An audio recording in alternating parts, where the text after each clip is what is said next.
Hey everyone, this is Gina from Her Cosmic Crown, and I am a tropical Vedic astrologer, and I use the whole sign, whole house system.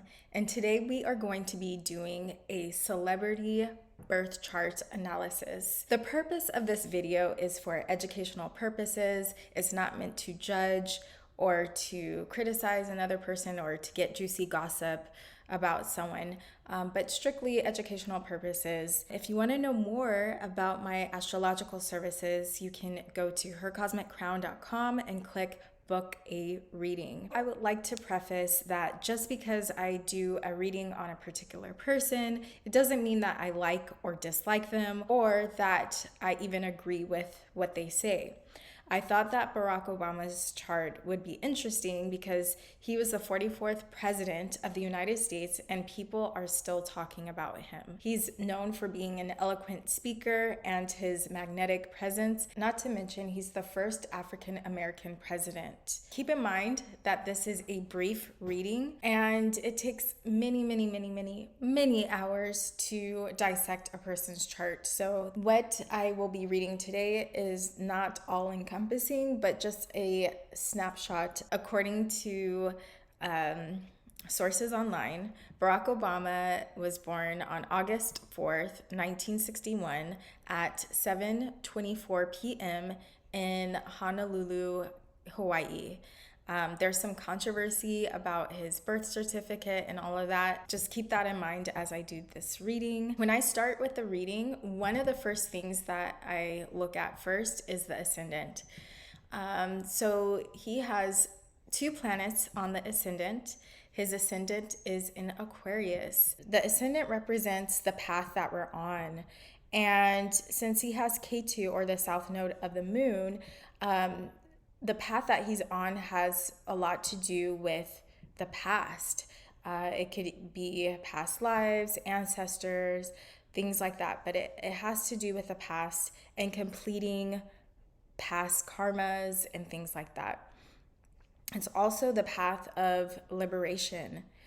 And with Ketu, with Aquarius, a person can be very familiar, very comfortable with being just a regular person because Aquarius is the sign of humanity. It's the human condition, which often has to do with suffering. And Aquarius is, according to Gemini, is a man on an island with an empty vessel, and he's aware that his vessel is empty, yet he is surrounded by water. And water is our emotions, it's happiness, it's fulfillment. And so he is very much aware of his lack and the human condition, the human suffering. And maybe that is why he's so relatable to people, because perhaps he does really connect to the human condition. Also, we have Jupiter here. Jupiter with Ketu can oftentimes indicate a person maybe is skilled when it comes to counseling, advising. They're comfortable in that kind of role of being an advisor, a counselor, a guru even, just someone who has a lot of wisdom. And that can be his path. He can be very comfortable in that role. Jupiter's also the planet of spirituality, so he could be a spiritual person. And we want to look at where Rahu is, since Ketu is such a huge part of his path. Ketu and Rahu are always in the exact opposite signs and houses of each other. And he has a very prominent seventh house, lots of planets in the seventh house. We have Mercury, the Sun, Uranus, and Rahu. I'm not going to focus too much on the outer planets, Uranus, and I usually don't unless it's requested in a reading. But the visible planets give more of the visible effects. We can make concrete predictions with the 7 visible planets and with Rahu and Ketu as well, which are the nodes of the moon. So there's a lot going on. Rahu exemplifies the parts of us that we're developing. It's the parts that we are not quite familiar with, and we need more experience with that thing. So wherever Rahu is, generally we tend to get more of that thing. And everyone is gonna experience their Rahu at some point, some earlier than others. But in his chart, he most likely experienced it pretty soon because he has so many planets with Rahu in the same sign as Rahu and in neighboring signs as well. So Rahu's in Leo. Leo is our kingdom. It's our empire. It's building an empire for ourselves. It's our vision, and whatever we vision, we're building that. And so because Rahu is the planet of confusion, there could have been some kind of confusion about, well, where is my kingdom? What is my inspiration? And that's also true with the sun being in the sign of Leo.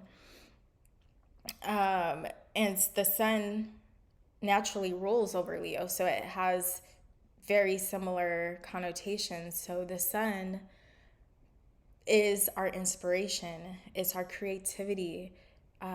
With Rahu in the same sign as the sun, it can give a man a lot of magnetism because the sun is magnetic. It shines.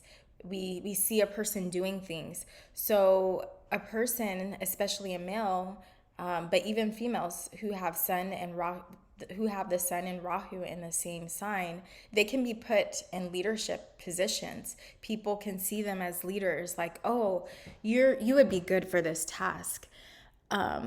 But in reality, they usually don't have much experience in leadership roles, but it's their time, this lifetime, for whatever reason, to be put in leadership roles.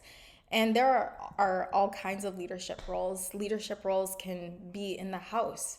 Someone could just be a leader in the house or something like that. But a lot of times it could be, a leader in a company, a manager. In Barack Obama's case, the president of the United States. So with the sun and Rahu, a lot of times people seem to know what they're doing because they're so magnetic. They exude confidence. The sun is about confidence. And especially with his sun being strong in Leo in its own sign, he has a very strong sun. And so he seems very capable. And we could see that during the elections, when he was getting elected. A lot of people were like, wow, he would be such a great president. And, he was talking about a lot of changes happening. And oftentimes what happens, though, is sometimes sun with Rahu can cause some disappointments in others because it's not quite what we thought it would be. Rahu is the planet of illusions and delusions and confusion. And so a lot of people maybe thought he was going to be one thing, and it turns out maybe he wasn't quite like that. He was the president of the United States from 2009 until 2017. So he did 2 terms. He has Mercury and the sun together, and that creates a really good yoga. And this combination can make a person very skillful, very skillful. There's something about them that's skillful and useful in their work. And I know a lot of people said that he was an eloquent speaker and things like that. There's a Lajitaria Aveshta here, Mercury, Sun, and Rahu. Whenever Rahu or Ketu is with a cruel planet, so the Sun, Mars, or Saturn, and it's also with a third planet, that third planet gets starved. So the Sun and Rahu are starving Mercury. So This can mean a lot of things. This combination can create some difficulties. It can make a person have some pressure put on them to succeed in some kind of way. And people with this Lagitati Avashta often reach high levels of success, but then things fall apart because it wasn't a reflection of who they were in the first place. So they were meant to have this experience with something, but if it didn't work out, they're meant to move on to something else and experiment with that to see if that's the thing that they shine in. So people with this can be successful, but they're successful, but then they end up failing in that. And then there's, that sense of, man, I didn't succeed, that sense of failure. And Mercury is the planet of trying new things, experimenting, and moving on. Keep in mind, the seventh house has to do with relationships. So there can be some confusion about the relationships, but also the seventh house represents the public. So the public is even confused with him sometimes, maybe, with the promises that he made. Perhaps the way he is in public isn't the reality of who he is because of this Rahu. And wherever Rahu is, it presents this falseness. Everybody has Rahu. So if you don't have Rahu in your seventh house, you might have it somewhere else. And that's where you're going to face situations where people are being fake with you or you're being fake with them, but not in a malicious way. It's just that we haven't developed that area. So what we're doing can come off as phony, if that makes sense.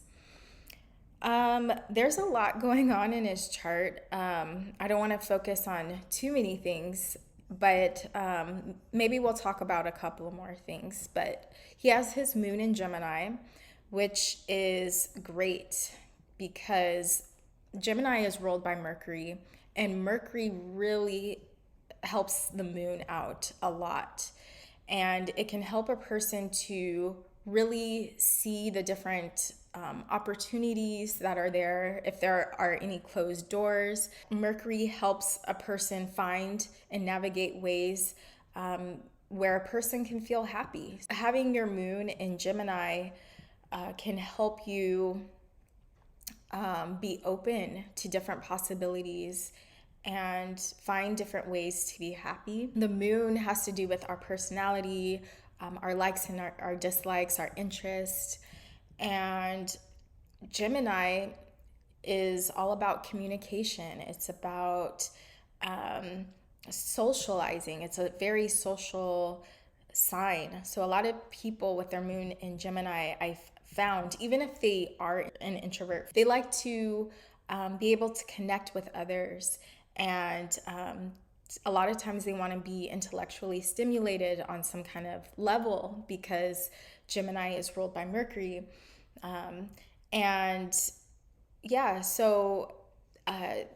He can also like communicating. And so he is known to be an eloquent speaker as well, like I've mentioned before. So this moon in Gemini, definitely, I can see that moon in Gemini, coming through him. And one other thing I'll touch on is this Mars. Mars is in the 8th house. And one of the things that Mars represents is the general in charge of the war who, communicates with the commander-in-chief, who is the sun. And Mars in the 8th house can be difficult because the 8th house is the house of crises. It's the house of things that we are not quite ready for, things that come out of left field. And having Mars here is like having a general going out to battle, but having these constant random battles to fight and emergencies to fight, which Mars is good at, but we don't want to have to deal with a lot of emergencies. So because Mars is in the 8th house, it's just showing that the influence in his life, this Mars is really influencing a lot of battles. Mars in the 8th house represents battles. So there are battles, there are things that are breaking in his life that he's going to have to fix because Mars fixes things. So there are things that he's going to have to fix because it's not working. Hidden things. This is a hidden house. So something can be hidden from him. And now he has to go out and fix it. And psychological things. The 8th house has to do with psychological wounds and things like that. So this can be a difficult placement to have, a very stressful placement as well. But like I said, with everyone's chart, everyone has difficult things. Everyone has some great qualities, some strengths in their chart as well. And then I guess I'll end on a positive note. Going back to this Jupiter, having Jupiter on the ascendant is really nice because it gives a person some luck on their path. You know, if something, if they're in a rut, you know, Jupiter is there to help. And Jupiter gets Digbala in the 1st house, which is directional strength. And also it's retrograde. So this Jupiter is getting more strength than it would if it weren't retrograde and if it were in a different house. So that is a really positive thing. So, you know, he can be lucky in life. He can get out of trouble in life because this Jupiter really helps, you know, and things work out the way things are supposed to work out because this Jupiter and this wisdom he has, you know, to see the big picture and things can help him in life as well. I want to do more astrology chart readings with you all, and also some cards of truth readings as well, looking at birth card charts. Let me know in the comment section whose chart you would like me to analyze. And yeah, I will see you in the next video. Take care. Bye.